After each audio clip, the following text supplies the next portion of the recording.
팔레스타인 무장 정파인 하마스가 이스라엘에 대한 전면 공격을 가한 지 사흘째가 되었는데요. 이스라엘 남부 지역에서 교전이 계속되고 있습니다. 이스라엘은 700명 이상, 팔레스타인은 400명 이상 사망자가 속출하고 있다고 합니다.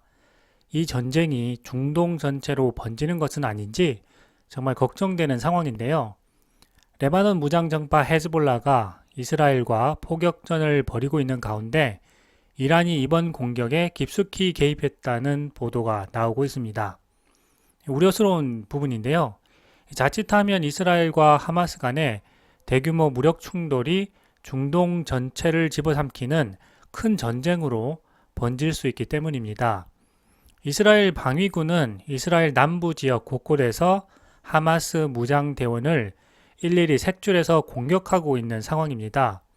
이스라엘군은 하마스가 침투한 영내 29개 지점에 대한 통제권을 확보했다고 발표했지만 하마스군이 이스라엘 곳곳에 침투해서 게릴라전으로 교전을 벌이고 있기 때문에 이스라엘군은 일일이 하마스 무장대원들을 수색하고 있는 상황이고요. 동시에 주민들을 대피시키고 있습니다. 10월 9일 오전 기준으로 최소 8곳에서 교전이 진행 중인 것으로 전해지고 있습니다. 특히 가자 지구와 인접한 남부 도시 스데로트의 비에리 키부츠 등에서는 수십 명의 이스라엘 주민이 인질로 잡혀 있는 것으로 전해지고 있습니다. 상황이 정리되려면 시간이 많이 필요할 것으로 보여지는데요. 다니엘 하가리 이스라엘군 대변인은 어제 이스라엘 남부와 가자 지구에서 시작된 교전 중에 400명이 넘는 팔레스타인 테러범을 사살했고 수십 명을 생포했다라고 말했습니다. 이스라엘군은 가자 지구에 대한 공습을 이어가고 있고요. 수만 명의 병력을 주변에 배치하고 접경 주민들에게는 대피하라는 명령을 내렸다고 합니다. 가자 지구에 직접 지상군을 투입하는 대규모 군사 작전도 준비하고 있다는 소식이 전해지고 있습니다. 이스라엘과 하마스 간의 대규모 전쟁으로 주식시장에도 큰 영향을 줄 것으로 보여지는데요. 이 전쟁이 얼마나 빠른 시간 안에 정리가 될 것인지가 관건으로 보입니다. 이란이 미국과의 관계를 고려해서 전쟁에 참여하지 않기를 바라는 마음이 큰데요. 최근 미국은 계속되는 유가 고공행진을 잠재우기 위해서 이란의 원유 수출을 눈 감아주고 있기 때문입니다. 최근 이란 석유 수출이 급증했다는 소식도 전해지고 있습니다. 미국과 물밑 외교 협상 중에 이란이 석유 수출을 대폭 늘렸고요. 미국은 못 본 채 하고 있다는 것입니다.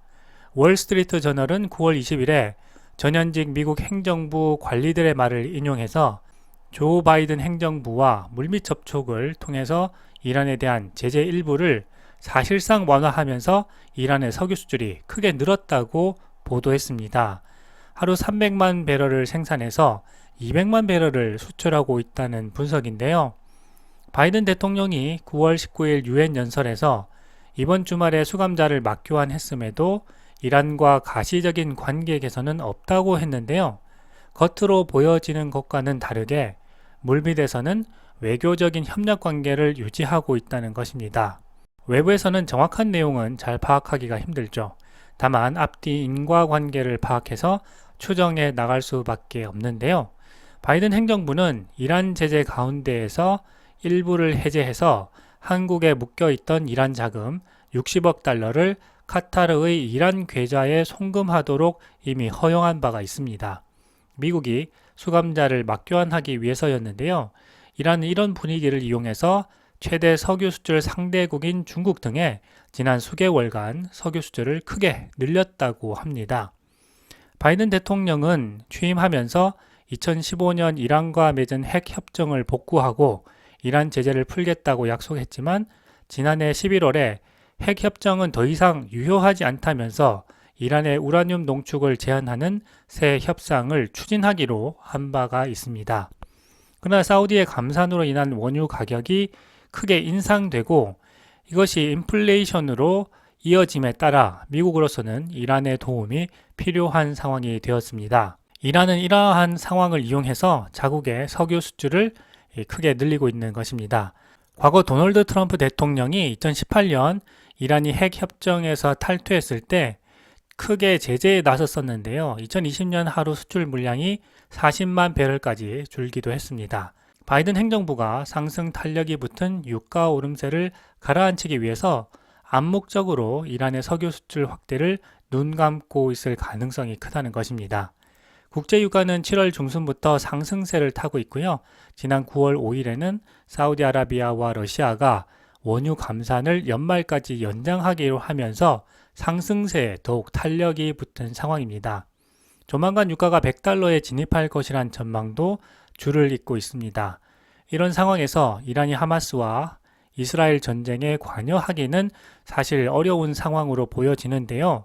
그럼에도 불구하고 불확실성을 두려워하는 주식시장에는 악영향을 미칠 것으로 생각되기도 합니다.